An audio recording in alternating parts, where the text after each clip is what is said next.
So I believe like 6 months ago, I did a segment on my program, Facts Matter, about the rise of AI influencers. And I did that segment and I talked about how, AI people, fake people were coming on social media and they were influencing people. But even back then I thought, well, it seems a little bit like I don't believe that this is really going to take off, that people are really going to get influenced by AI influencers. But it looks like I'm being proven wrong by the people down under in Australia. Shelby?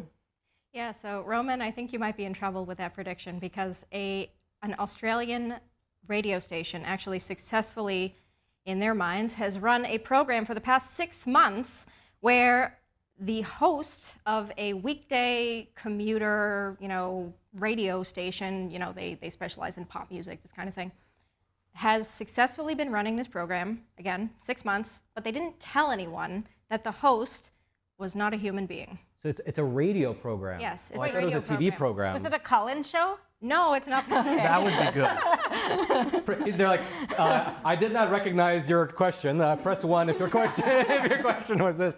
But okay, here's where it gets weird. The actual image. So, of course, there's an image of the woman that it's supposedly hosted by, despite it being a radio program, is actually a member of this radio station staff who works in the finance department. This came out later, but this photo was used to present this woman named Thai. So the program is called Workdays with Thai. But turns out, not so much. So did they use her voice too, or it didn't really matter? They just used some female voice? No, they used a female voice. So they actually worked with Elven Labs, the AI company. They specialize in producing humanoid, natural-sounding speech to develop her voice. And the only reason that this actually came to light is because a local writer, a local blogger, journalist, she got kind of suspicious. Ah, okay. So see what I was thinking rather, when you said nobody noticed, I was thinking, what if people were noticing and just not mentioning anything? Well, somebody did notice because she wrote up a blog post kind of investigating the whole thing.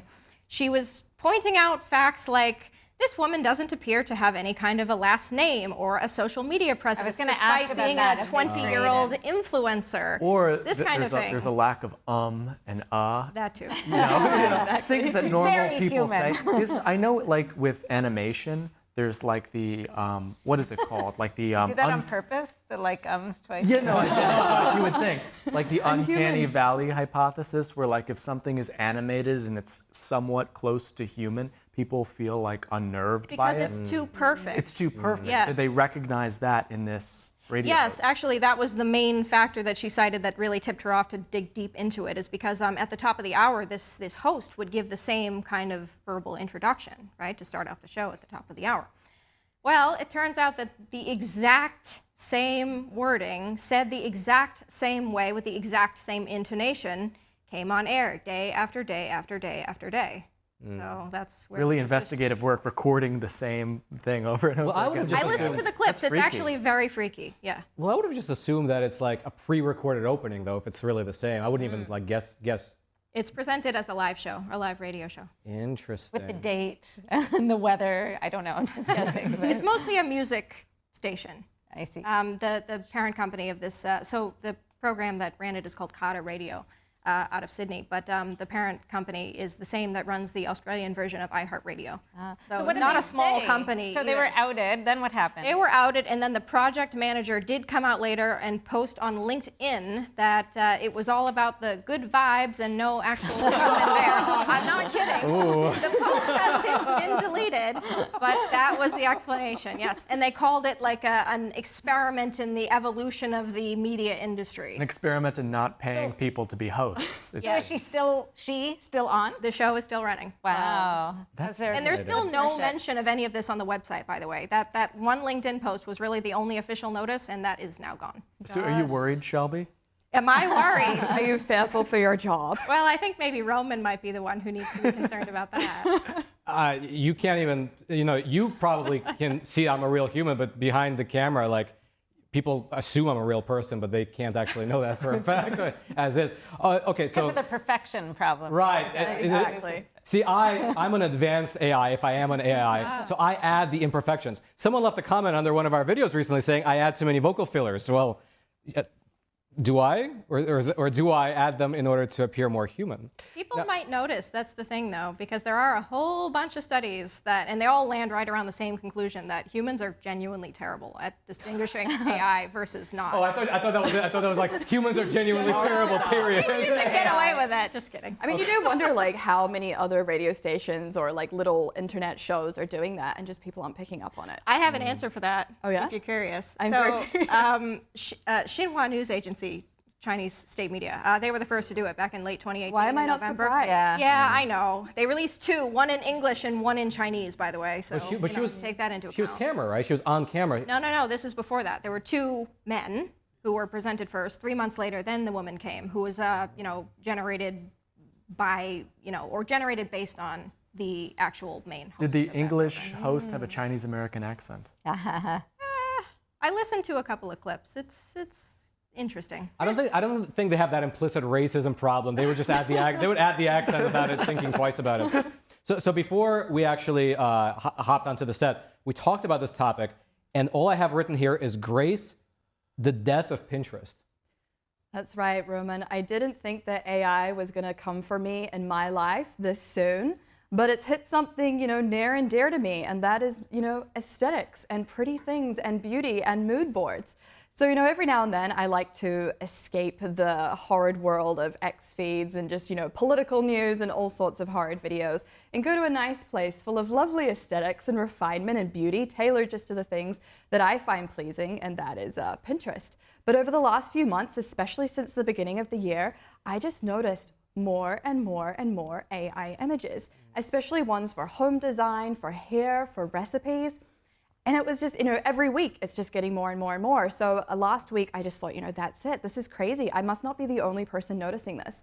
So I looked into it, and sure enough, on Reddit, there is so many people talking about this that Pinterest has essentially become, quote, unusable and soulless, in the words of a number of creatives, people that are photographers or that use it for their creative job, just saying that they can't use it anymore because no matter what they search up, it's just all AI. And so at first, I thought this was just something that was organic, especially when I was seeing all of these home improvement ones or all of these interior designs. I assumed it was probably creatives that were using it to just speed up the process, and they genuinely cared about making beautiful home designs. They just wanted to speed it up. But then when I was looking into it, I found this video on YouTube.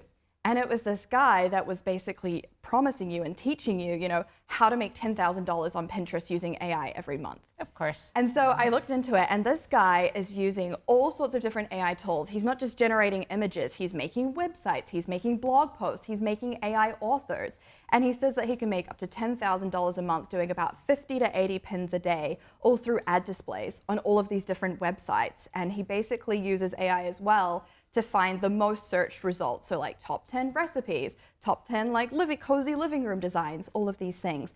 And the craziest part is I was telling you guys before the show, about 2 weeks ago, I decided that I wasn't going to be getting lunch out anymore, going out and buying something. It's just getting far too expensive these days. So I go on Google and I search up, top 10, easy lunch recipes to bring to work. And every single one was AI. All of the top search results were AI. AI recipes, or were AI pictures of the food?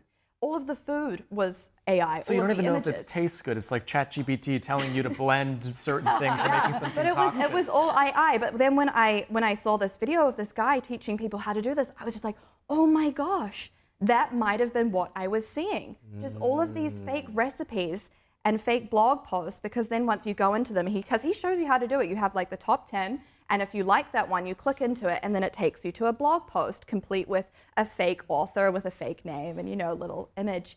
And I just thought, my goodness, and it reminded me of what we were speaking about last week with hustle culture and just everything turning into a commodity, everything having to be monetized. And someone on this Reddit forum, this photographer said, this is just becoming the mainstay for all of these social media platforms, just getting completely spammed with AI to make money. And they're like, who is the internet even for anymore? It's happening on Instagram too. On my account, I like architecture. I like, Gothic homes. I like searching up. If you look at my feed, it's all like these Gothic revival homes that are like abandoned now somewhere in upstate New York, and you can pick them up for like $100,000 or something and put $1 million into them. But now I'm finding that a lot of these homes that I'm looking at, thinking about flipping or getting, they're not real. Like you'll just look at them and they're just too perfect. They're even faking imperfections. And they're putting that out there. So I'm getting all these things, looking up these addresses, and they don't even exist. It's just like a random and they're usually thing that not they made. labeled as such. And there's no filter. Because I was no like, filter. surely on Pinterest there must be some filter I can like turn off AI images. But there's not. And for whatever reason, because these people seem to be gaming the system, they've kind of figured out how to hack the algorithm. It's everything that comes out up first, and it's completely flooding out, genuine photography, genuine images of, things that people have put on there. I feel like, though, that having this conversation, I was just reflecting, and I'm thinking back, if you look at writings about 100+ years ago, and they're talking about the ease of replication of art, of music. You've got film and photography, and talking about that takes away that sacred experience of seeing the art firsthand, of being in the music hall, and commodifying these things. You can get your Mona Lisa t-shirt or keychain or whatever it is, and how everything can become a commodity. There's no longer any sacred experiences. There's no longer that human awe that you feel when you're in the presence of great art, standing as close to the painting as the painter did in the Renaissance. All of that. I just listening to the conversation, wondering, if we're having that conversation, but in the digital dawn of the AI age. Well, go ahead, Shelby. It's kind of interesting just because it goes both ways too. Like, you brought up Instagram. There are actually some really, really genuinely talented photographers that I follow, right? As a photographer myself, I take some inspiration here and there. They're getting accused of being AI because their photos are that great my goodness. that they're actually, like, their own work is being impacted. Obviously, their own work is being impacted by the fact that everyone is getting swamped with these images. So they're, the hours of planning, pre-production, everything that goes into this one image is, getting washed over. But it's an interesting kind of dichotomy, right? Like, as a photographer myself, it's like, I can tell you the work that goes into one perfect shot, plus the luck involved of being in the exact right place at the exact right time, right when the cloud moves, so the light's perfect, everything. Sun. Yeah. But do we even appreciate that, what you said, what goes into getting that perfect shot anymore? Because back to, what I was talking about, you see so many, your screensavers on Apple when you get your new computer, or all these images that are impossibly beautiful, but you're like, yeah, whatever, or the wildlife photographer who, was hunched there for a week at a time to get that one shot of the polar bear playing with its baby, whatever it is. But you don't even appreciate it when you see it, because these images are ubiquitous. They're my wallpaper. Exactly. Right. Cindy, what I would say is what you've made me think of is, maybe we will see a bit of a revival of actually going back to real experiences. Because I can tell you personally, I am spending way less time on Pinterest because of this. And based on what I saw on Reddit, other people are feeling the same. Usually, I might get immersed for like 20, 30 minutes looking at all of these nice things. But now within a couple of minutes, I scroll, I just see it's all AI. I want to get off it. I don't want to look at it. It makes me feel funny inside. There's just something so cold and distant and unhuman about it. And it's just, it's soulless, that's the word. And it's just not satisfying like anything in me at all.